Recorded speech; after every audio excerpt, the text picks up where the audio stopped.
नमस्कार दोस्तों, कैसे हैं आप लोग। मैं आज जो आपसे बात करने के लिए आया हूँ, बहुत सारे लोग परेशान हैं इस समय कि सर मेरा क्लास 10th का रिजल्ट आ चुका है और उसमें SYC दिखा रहा है और SYC का क्या फुल फॉर्म है और SYC से मुझे क्या प्रॉब्लम आ रही है और मैं उसका समाधान कैसे कर सकता हूँ।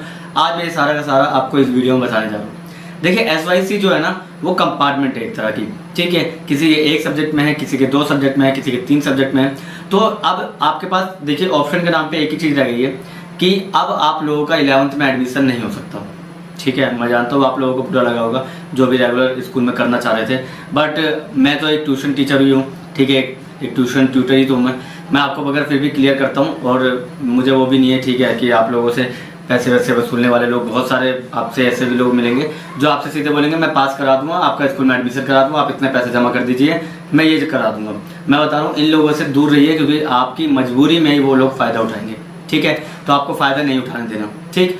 तो मैं बता रहा हूँ कि आप लोगों को 11th में एडमिशन नहीं मिलने वाला, उसके पीछे का रीज़न बताता हूँ। दोनों चीज़ों के बारे में बताऊंगा अभी, एक ऑन डिमांड एग्जाम के बारे में बताऊंगा और दूसरा पब्लिक एग्जाम के बारे में। ऑन डिमांड एग्जाम का क्या मतलब होता है कि आपकी डिमांड पे कोई एग्जाम देना, ठीक है। आप जितना जल्दी ले सकते हैं उतनी जल्दी ऑन डिमांड एग्जाम कर दीजिए, ठीक है। तो ज़्यादा बेहतर ये होगा कि आप लोगों को अगस्त के मिड तक आपको रिजल्ट मिल जाएगा, ठीक है। क्योंकि कोई भी एग्जाम जब आप देते हैं ना तो उसमें 45 डेज ले ही लेते हैं, चाहे वो ऑन डिमांड हो या फिर पब्लिक एग्जाम हो, ठीक है। बट ऑन डिमांड की एक नेगेटिविटी भी है, एक नहीं है कई नेगेटिविटी है। पहली नेगेटिविटी तो ये है कि ऑन डिमांड एग्जाम देने का मतलब तब बनता है जब आपको स्कूल में एडमिशन मिले। स्कूल में जब एडमिशन मिल ही नहीं रहा तो ऑन डिमांड एग्जाम को देने का मतलब ही नहीं बनता।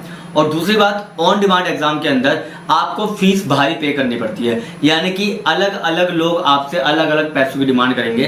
फिर भी मिनिमम बता रहा हूँ 800 रुपये तो आप लेकर ही चले पर सब्जेक्ट। जिनके 2-3 सब्जेक्ट है तो प्लीज़ आप ऑन डिमांड मत भरिएगा क्योंकि आपका बहुत खर्चा हो जाएगा और फिर उस खर्चे की वैल्यू भी क्या रहेगी, 0 रहेगी, ठीक है। उसके आगे की बात बताऊंगा मैं कि आगे आपको क्या करना चाहिए ऑन डिमांड एग्जाम नहीं भरना। तो देखिए क्या होता है कि आपने ऑन डिमांड एग्जाम भर दिया, आपने अभी भरा और 1 हफ्ते में आपको डेट मिल गई, आप चले गए और 3 जगह सेंटर होता है, एक फरीदाबाद में होता है, एक नोएडा में होता है 62 में और एक जगह पे और होता है, ठीक है। तो आपके आसपास कोई सेंटर नहीं होने वाला। ये जो पैसे लेकर आपसे झूठ बोलते हैं उनकी बात अलग है, ऐसा नहीं होता। एक तो सेंटर आपका दूर पड़ेगा, दूसरा क्या होता है कि अगर आप लोगों को दे भी दिया एग्जाम, आप लोगों ने दे दिया तो उस तरीके की तैयारी तो नहीं होगी जिस तरीके से आपने पब्लिक एग्जाम की थी, क्योंकि 1 हफ्ते के अंदर अंदर आपका एग्जाम होगा।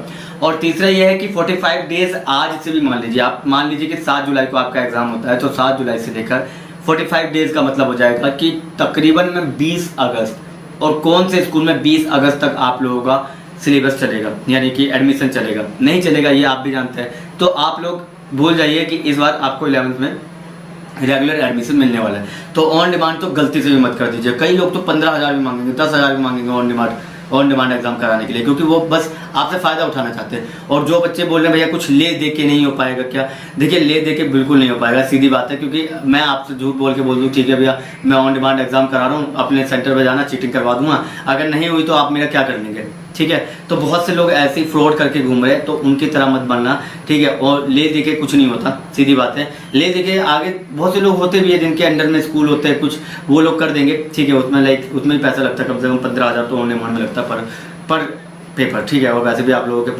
फैमिली कितने परेशान जाते हैं इस चीज़ को लेकर, तो मैं आपको ये सजेशन नहीं दूंगा ले दे के करने का। अब दूसरा सजेशन ये है आप लोगों के लिए कि आप लोग धैर्य रखिए, यानी पेशेंस रखिए, और अक्टूबर में आप लोग पब्लिक एग्जाम दीजिएगा, ठीक है। मेरी मानिएगा, आप अक्टूबर में पब्लिक एग्जाम दीजिएगा, उसका आपका जो उसका रिजल्ट आएगा वो नवंबर तक आ जाएगा।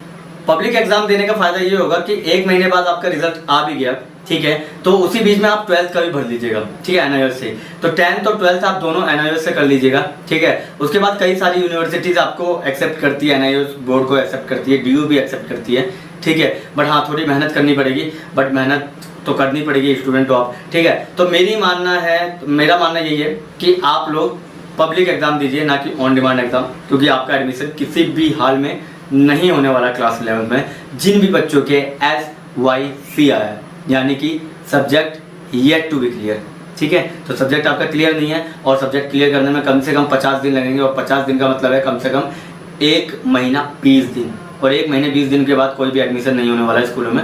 तो आप लोग इसको खोल के करिएगा। जो भी आपको डाउट है ना, आप मुझसे पर्सनल मैसेज करके पूछ सकते हैं व्हाट्सएप पे, मैं आपकी हेल्प कराऊंगा। एडमिशन से लेकर एग्जाम फीस तक भरने की मैं आपकी गारंटी ले रहा हूँ, मैं आपके साथ रहूंगा, ठीक है। बट आप लोग फिर से कह रहा हूँ, किसी भी तीसरे बंदे के झांसे में नहीं आना, ठीक है। और मुझे कॉल मत करना प्लीज़।